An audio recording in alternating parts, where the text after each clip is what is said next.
Assalomu alaykum hammaga. Bugun biz bitgan loyihamizni sizlar bilan birgalikda ko'rib chiqamiz.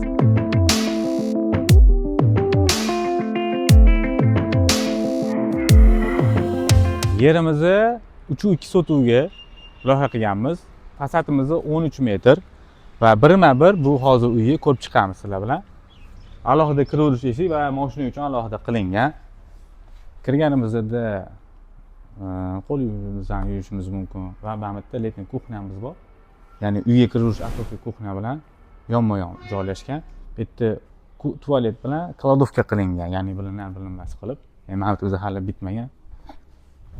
Ya'ni ko'pchilikda deylik faqatgina tualetni o'zini qilib qo'ysa, biz buni qilmaganmiz, bitta chiroyli qilib yechim qilganmiz. Mana bu misol uchun xudo xolasa letniy kuxnyamiz ham mebellar tayyor bo'lgandan keyin chiroyli bir kompozitsiya bo'ladi. Hovliga ham baribir kladovka kerak bo'ladi, hamma narsani podvolga tashgandan ko'ra, shu yerda o'zi bo'lgani ham yaxshi. Xo'p, uyga kirish qismi 3 ta tarafdan kirsak bo'ladi. Asosiy kirish qismi va kuxnyadan ham kirsak bo'ladi. Yana qo'shimchasiga bu yerda podvoldan bu zonamizdan kirsak bo'ladi. Ya'ni bemalol o'rtalaringiz bilan pastda zo'r chiroyli joylar qilingan. Bu joyi biz videoni oxirida ko'rsatib o'tamiz. Ungacha bizga podpisatsiya qiling, kommentariy fikrlaringizni yozing. Boshladik.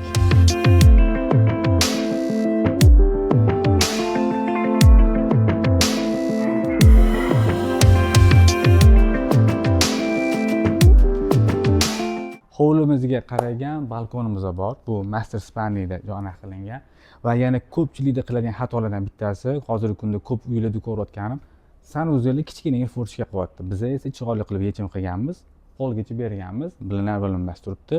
Sizlar ham shunaqa qilsanglar bo'ladi. Savolinglar bo'lsa, misol uchun yo'llarini o'rgatamiz biz. Arxitektura xizmati va remont podключ xizmati kerak bo'lsa, bizga murojaat qilsanglar bo'ladi.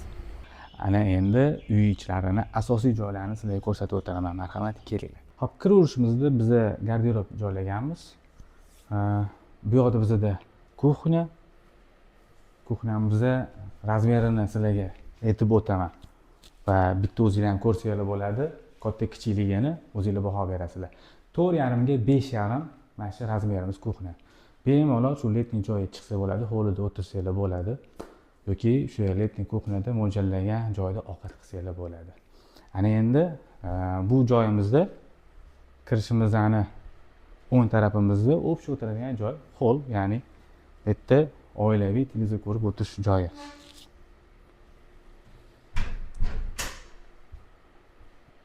Ya'ni shinamgina bo'lgan. O'zingizlar bir baho berasizlar. Endi zalimizni bari ko'rsataman sizlarga. Zalimiz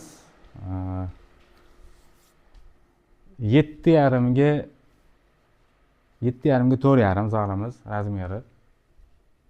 Xohlasanglar bitta katta qilib yaxlit stol qo'ysanglar bo'ladi, ko'pchilik ketadi. Endi bu xonadon egalari mehki zona ham qilishgan. Nima deysizlar, chiroyli chiqdimi yo'qmi? Bunga ham bir kommentariyada fikringizni qoldiringlar. Xo'p, uydan kirdik. Birinchi qavatda bizga nima kerak bo'ladi hozirgi kunda? Asosiy O'zbekistonda talab. Birinchi etajda spani bo'lishi, ota-onalar uchun, yosh kattalar uchun. Bu narsa amalga oshirilgan, qilingan. Orqa hovlimiz bor. 2 metrga yaqin joy tashalgan qo'shnidan va ichkarida sanuzel qilingan hammasi. Va asosiy gastivoy sanuzelni ham sizlarga ko'rsatib o'taman.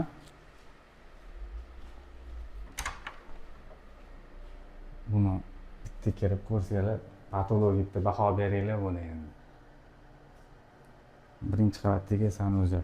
Bitta unda kirib o'zinglar ham olib olgan videolarni yaxshilab. Odamlar bir ko'rsin. Baho beringlar o'zinglar ham, patolog mashina qilsanglar. Allambalo bo'ladi. Xo'p. Birinchi qavatni yana bir bor sizlarga eslatib o'taman. Kirdingiz, общий o'tiradigan joy, kuxnya asosiysi. Kuxnya har doim ko'cha tarafga yaqin bo'lishi kerak. Nima uchunligi masalaga aytaman. Bozorlik qilib keldingiz, kuxnaga naryoqda bo'lsa mana shu joylarni hammasini tashib o'tirasiz. Yaqin joy bo'lsa shunda kirasiz, qo'yasiz. Oilaviy o'tirasiz, televizor ko'rib, ovqatlanasiz. Mehmoningizni bu yerda kutasiz. Mehmon mana qo'lini yuvishi kirib chiqadi bu yerda.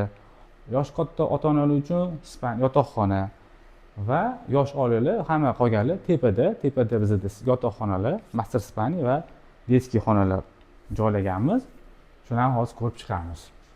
Mana bu holga bir e'tibor beringlar. Mana chiroyli bo'lgan. Yana bitta muhim narsani aytaman. Bu ko'rayotgan interyerlar umuman dizayn qilinmagan holatda qilingan. O'zingizlar buni ham 1 dan 10 gacha baho berasizlar. Bu ikkinchi etaji holi.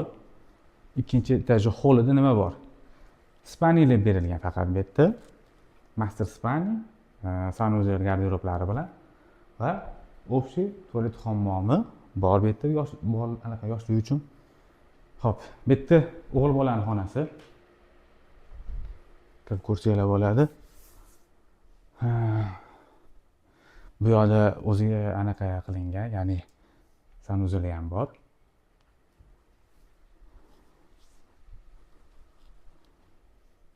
Mana e'tibor qilgan narsa, mana bu yerda oyna. Ya'ni polgacha qilsanglar ham bo'ladi, betgacha qilsanglar ham bo'ladi, lekin hech qachon forchlik qilib qo'ymaylar. Mana tonirovka qilinadi, zo'r yopqa-yorug' bo'ladi xonanglar. Mana shu narsa sizlar uchun lifehack. Ko'pincha vanna beriladi. Vanna beriladi ko'pincha. Sababi bolali bo'lganda kichkina farzandlarni cho'miltirishligi vanna dushga nisbatan yaxshi bo'ladi, hisoblanadi. Bu sizlarga ham tavsiya qilaman. Uyda baribir bitta vanna bo'lishi shart. Bu o'sha ko'rsatib o'tgan vanna detskiylar uchun. Bu yoq qizlarning xonasi qilingan. Bu tarafimiz ham shu oynamiz polgacha dizaynga baho berasizlar. Sizlarga yoqyaptimi yo'qmi yoki oluvchilardan yoki fikringiz bo'lsa kommentariya yozinglar. Xo'p, bu master spanni uy egalari rozi bo'lishdi, ya'ni ruxsat berishdi olib kirib ko'rsatishimizga. Boshqalar ham ko'rishsin deb chiroyli chiqqanda. Mana loyihamizda garderob zona qilingan, sanuzellar bor va bu yerda master spanida hovliga chiqadigan balkonchamiz bor. Bemalol chiqib o'tirsa bo'ladi, stol-stullari qo'yilgan hammasi. Xullas, shikarniy vid. O'zi asosan balkonni yosh kattalar uchun spanisida qilingani yaxshi. Chem bolalar xonasidan balkonga chiqadigan xona qilishni biz maslahat bermaymiz, tavsiya qilmaymiz. Podvalda nima borligini bir ko'rsatamiz. Eng qiziq joylardan bittasi. Kuzatishda davom etinglar.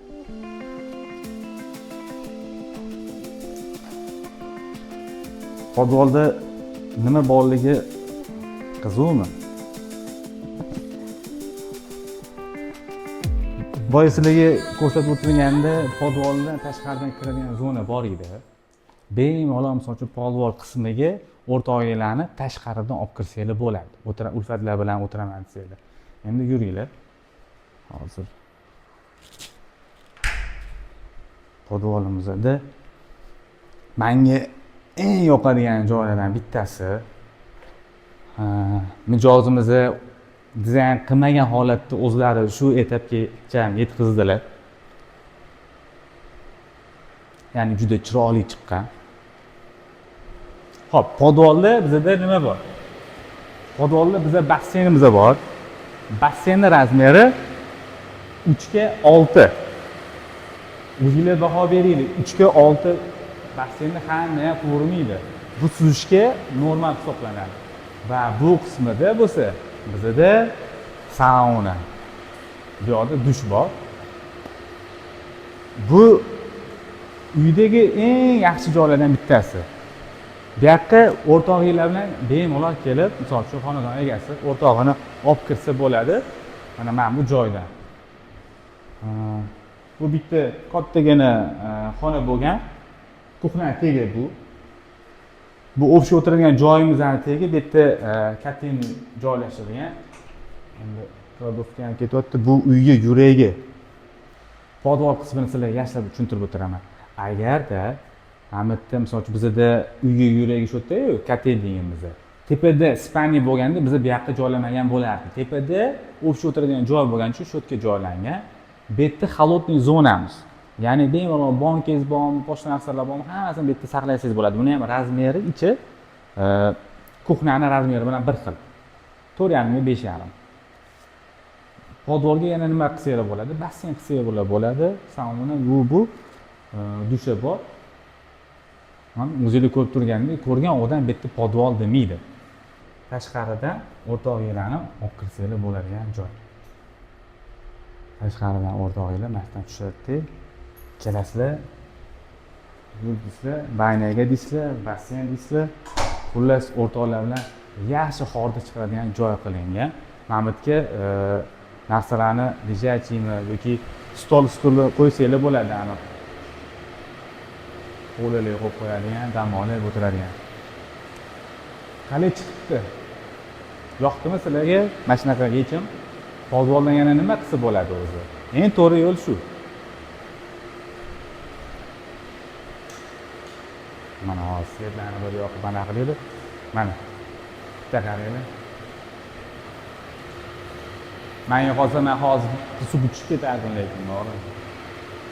Chiroylimi, yoqdimi sizlarga? Bitta anaqasini aytib o'taman. Mana shu joyga, kafilga $1000 ketdi. Shu joy o'ziga. Shu burchaklarni ochib, chiroyli qilib chiqishga $1000 ketdi. Shu bilan xayr deymiz.